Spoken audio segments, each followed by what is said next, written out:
Hey guys, welcome back to the channel. So there's this tag going around YouTube right now, my favorite backpacking trip or my all-time best backpacking trip that I've ever done. So I was tagged all the way from Southern California by my buddy Jason from Huck Outdoors to do this tag, so let's get right into it. So looking back at every backpacking trip I've done, it's really hard to pick just one favorite. There's so many trips that I enjoyed for so many different reasons. One thing is the people that I go on with. People definitely make it memorable and make it a good time. And also reminiscing on some of the very first backpacking trips I went on, those are definitely some of the most memorable for me. But out of every trip I've ever done, what pulls me into the woods is the wilderness, the nature in itself. So I have to go with the most beautiful place that I've ever been, and that is Oregon. So this is a great opportunity for me to talk about my Oregon trip. I've always kind of wanted to talk about different things that I did out in Oregon that weren't in the video series and just give you guys some like behind the scenes of what I was going through and, like I said, some of the things that I did while I was out there. So as you can see, I'm repping some Oregon merch here, and I think it's a great time to also enjoy some of Oregon's finest. This is Deschutes Black Butte Porter. When I was out there, I actually spent some time in the Deschutes National Forest. The first time I actually had this beer was when I was in Bend, Oregon. I spent a night out there and tried some of the local breweries. So I'm going to try to make this quick. I'm not going to go into too big a detail because I have 5 videos on the Oregon series,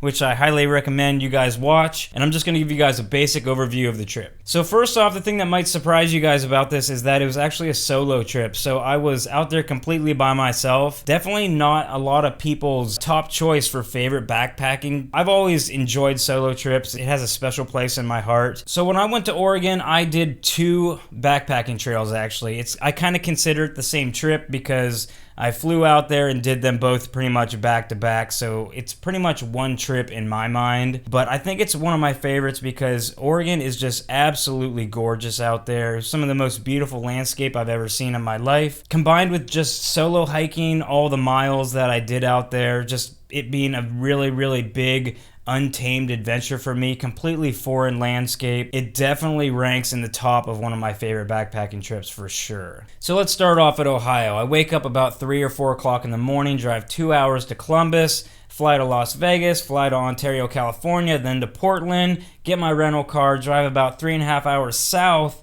to start the Three Sisters Wilderness, which is a 60-mile loop around 3 of Oregon's tallest peaks. The plan was to hike 2 or 3 miles in that night to the first campsite because the first day I had quite a bit of mileage planned out, so I didn't want to do it all in the first day. So I just kind of wanted to get a jump on the trail. So I get about 20 minutes away from the trailhead and I pass through the town of Sisters, Oregon, and I pass this little brewery, and I get this thought in my head of how nice it would be to sit down, have a beer, get like some sandwich or something, and kind of just enjoy myself for a while because there was really no rush. I'm just going to be out there for like 7 or 8 days, and at this point, you know, I got that high of like, I'm on vacation right now. So I went in, had a craft beer, had a sandwich, and then I drove about the remaining 20 minutes to the trailhead.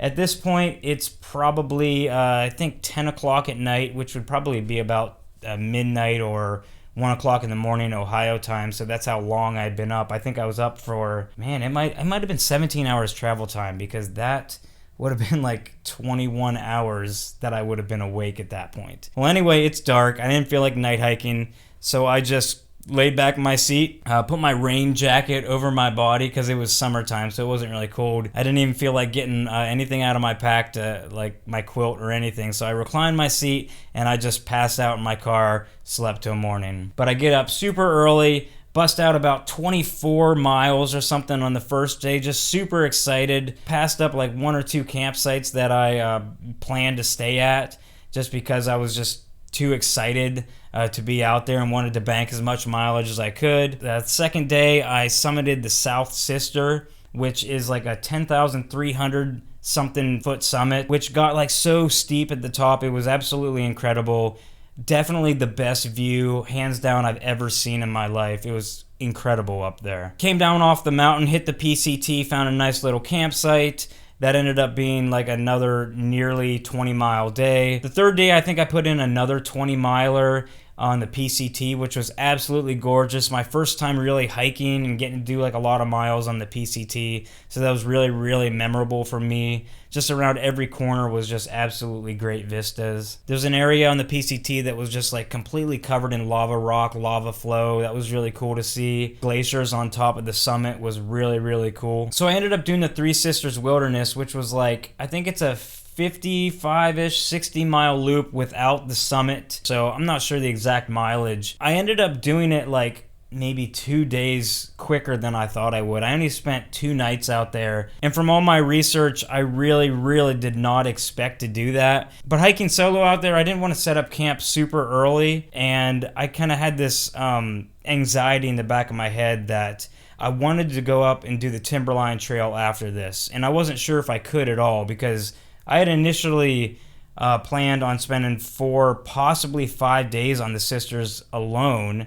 and that would only leave me like 2 or 3 days to complete the Timberline, which I didn't want to have a time crunch. I didn't want to be in the woods the night before my plane left or anything crazy like that. So I really wanted to bang out this first trail and just set myself up good to really, feel comfortable starting another trail, especially one as difficult as the Timberline Trail. Also, I talked to a bunch of people on the trail, and all they did was tell me that I needed to go visit Bend, Oregon for all the breweries, and they're giving me tips on all this stuff. So by the time I ended that trail, I'm so amped up to go just spend a night in a hotel at Bend, Oregon, and go try a couple of these local breweries, and that's exactly what I did. So the next morning, get up bright and early, go to Home Depot, buy some screws, a wrench, a nut, like a little drill, and I ended up having to fix my microphone on my camera because it kept falling off, but I like hand drilled a hole through it, put a bolt in it, and I rigged it up perfect. Actually, it didn't give me any problems, and I still have it like that now. So I did like a ton of logistic planning about the Three Sisters Wilderness because it was the bigger loop. It was the one I was kind of less familiar with. So I had that trail pretty much I had it studied in my head. I knew exactly what I was getting into. I had 2 or 3 different scenarios of places I could camp if I was going to summit. If it was really crappy, they say if the weather's bad, you don't want to summit. So I kind of had different scenarios played out of options of ways that I could do it. Now, as for the Timberline, I didn't do a lot of planning on that one. I did talk to a few people, and they told me that water wouldn't be a problem. And I've seen from videos that camping wouldn't be a problem. So knowing that there was a lot of water and campsites on that trail, I really didn't do like a whole ton of planning, and I actually didn't even buy the map until the day that I started the trail. So after I went to Home Depot, I went to the REI in Bend. I bought a map of the Timberline Trail, same kind of map that I had for Three Sisters, which came with like a digital download for my phone, which was super handy. Drove 3.5 hours north, bought a pair of sunglasses at like this really small mountain gas station right before you get to the turnoff to go up to the Timberline Lodge, which was just a godsend because I was so bummed that I lost my sunglasses to start this trail. So 3 or 4 o'clock rolls around. I am at the Timberline Lodge. I was actually planning on doing a clockwise loop. That's everything I had planned. In all the videos I'd watched, I was going to do a clockwise loop. While I'm in the parking lot, I asked this girl that was just came off the trail for directions, basically how to start the trail, and she kind of pointed me in the right direction. So she had just started the trail counterclockwise, got about a half mile to a mile in, and came to a water crossing that she was not comfortable with being solo. She was just solo backpacking for the night. So she said she was going to come back and try it again in the morning. Hopefully the water would have been down a little bit. And when she told me that, I realized that that might be a pretty treacherous water crossing, and I know from a few other videos that I've watched that the very last one there, if you're going clockwise, can be a bit of an issue. So I decided to go, scrap the plans, go counterclockwise, get that bad water crossing done. My fear was that I'd get all the way around the loop and I'd be a mile away from my car, and this water crossing is just treacherous and impassable. So hiked 2 or 3 miles, had a beautiful campsite, like absolutely gorgeous sunrise the next morning. I got beautiful shots of that. I think I only hiked like 10 or so miles on that second day, but I had like super bad blisters on my feet, and I was just gimping like super slow, slower than I've ever hiked before in my life. But it really didn't bother me because since I did that other trail so fast and didn't, take like a 0 day, I spent the night in Bend after I got off the trail and then hit the trail again the next day.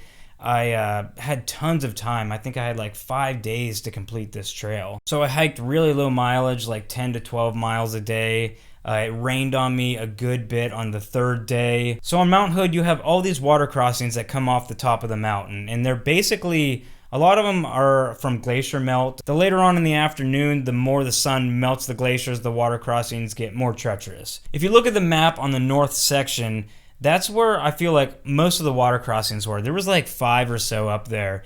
And I hit them all on a really, really rainy morning. And I remember doing one and it was sketchy. It took me a little bit of time to find a good spot, and then 2, then 3, then 4 and 5, and they just kept getting progressively harder to find a good spot to like jump across or wade across, which I didn't even get my feet wet at all. I was jumping from rock to rock to get across, not because I didn't want to get my feet wet. It was just like several feet deep of white water that looked like if I put 1 foot in there, it was going to take me down the mountain. It was the scariest, fastest moving water I've ever contemplated crossing in my life. So I was just jumping from rock to rock. There was one spot where there was this really nice log to cross. It was probably this wide. A comfortable size where I feel like anybody could walk across it and not be too challenged. Like you kind of have some wiggle room for error there. But the issue was that the water was so high, it was halfway up the log and it was splashing up over the log. So the entire thing was completely wet, completely slippery. And it took me probably 10 minutes of, just gathering myself and courage to actually go across this thing. It was insane. And going through situations like that is just part of the reason why this is my favorite trip ever, because it was such a big, grand, epic adventure. And I was in so much pain starting this trail and already had put in so many miles. I think both of these trails combined, I did over 100 miles. When I'm in a little bit of pain and it's just like this huge, grand adventure and I'm doing a lot of miles, and being that it was just completely unknown territory for me, that just makes it my all-time favorite for sure. So that 3rd day, every time I would get to another water crossing, my heart would just sink and I'd be like, oh my gosh, I cannot believe I have to do this again. That last one was so hard, and it was harder than the one before it, and they just kept getting worse and worse and worse. I've never had a day hiking in my life where I had to stop because of pain or because I just wasn't feeling good. I just completely gave up and said, I'm done.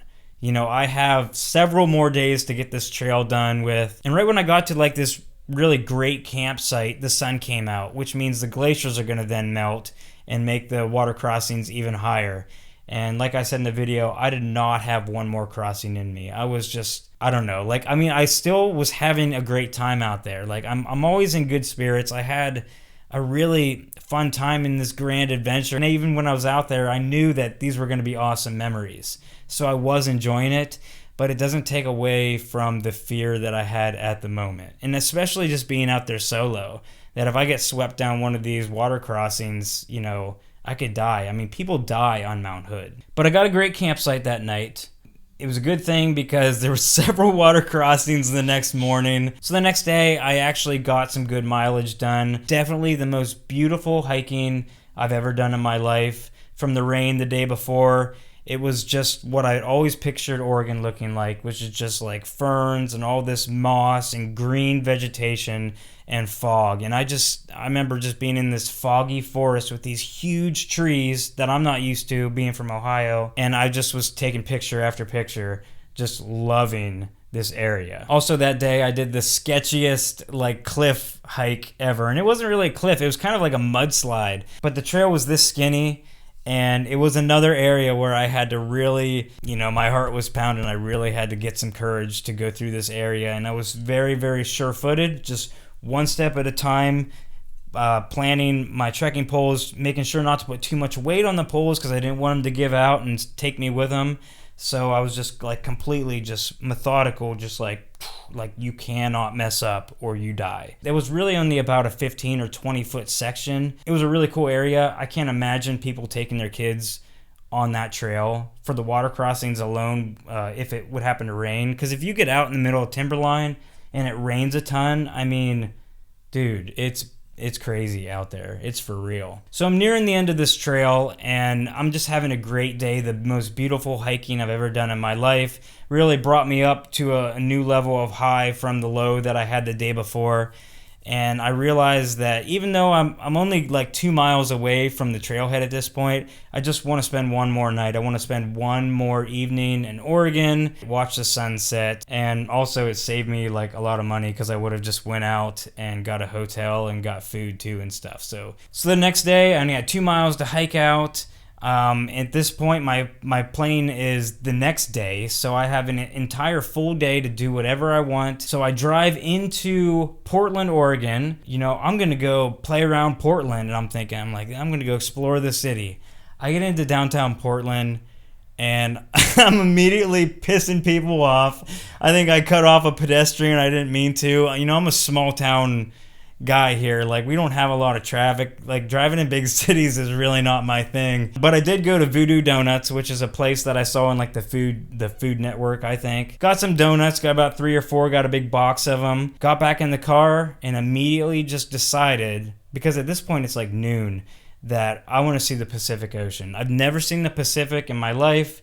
I could go, you know, Google what to do in Portland, go do all this stuff. But really what was more important to me is just physically seeing the Pacific Ocean and dipping my feet in it. I think I told my wife that if I go there, I'm swimming, and I don't care how cold it is. I know it's north, I know the Pacific's cold, but I'm swimming in the Pacific. I wanted to see like some of the big arch rocks, like the haystack rocks. So I went somewhere, I don't even remember what it was called. I went through Tillamook, and there was like 3 haystack rocks out in the water, which was gorgeous. There was people out there surfing. It was a really, really pretty area. So I walked out to the beach, put my feet in, immediately ditched the plan of swimming in that because it was super, super cold. But just kind of soaked it in a little bit. I've always been someone that enjoys the beach. That was really cool. So I spent a little bit of time up there. So I'm driving up and down the Pacific coast, and I just stumble across like the world's largest Sitka spruce, I think. It's just this gigantic tree. So I had to see that. I saw some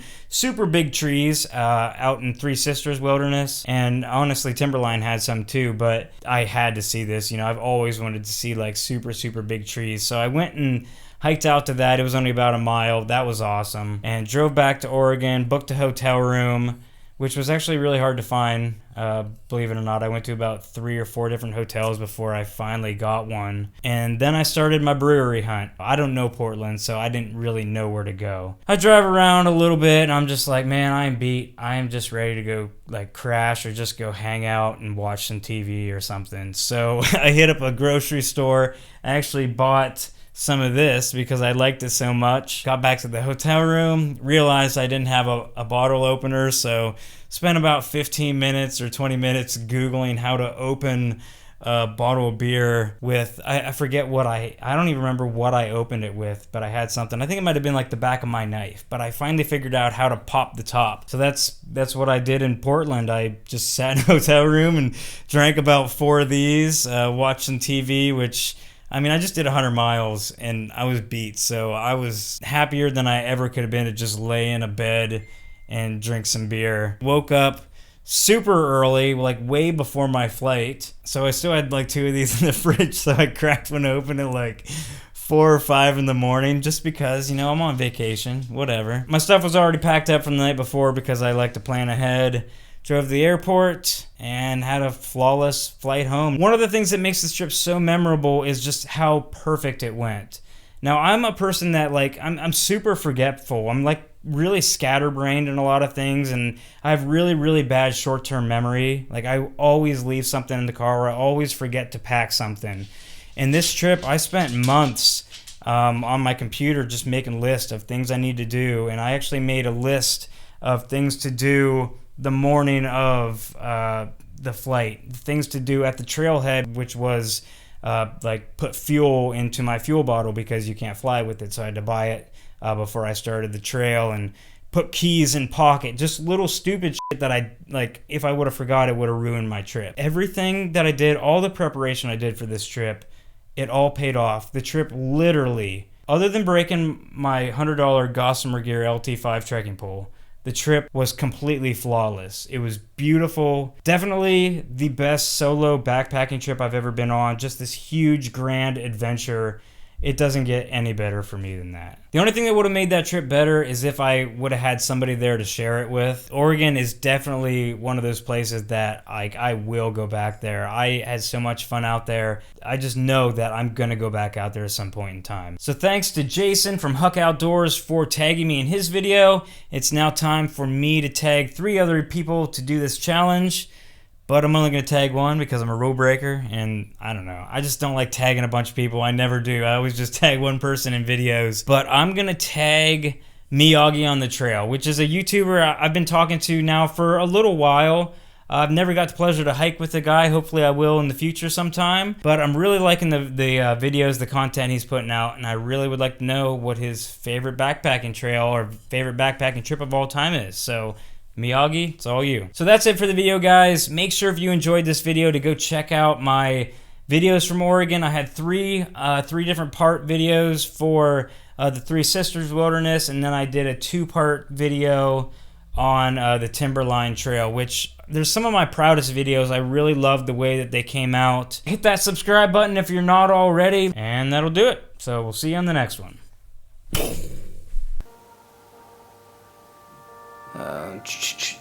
Okay.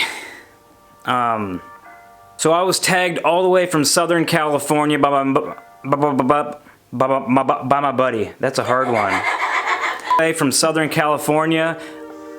One being the people that I went on. Which one of my favorite? Which is some of the most memorable for me. And cut that there. That was good. But when it comes right down to it, the reason why I get all out. But when it comes right down, so I have to pick this trail pretty much dependent. I'm flopping right now hard. I don't remember how I started that sentence. So you can see I'm romping. So as you can see, I'm repping. As you can see, I'm repping some Oregon merch here, and it's a good time to what? What do you call it? A good time also to the route that I had planned out was, this is gonna be a nightmare to edit. Oh my god, I've already went for 15 minutes. I'm still at the intro.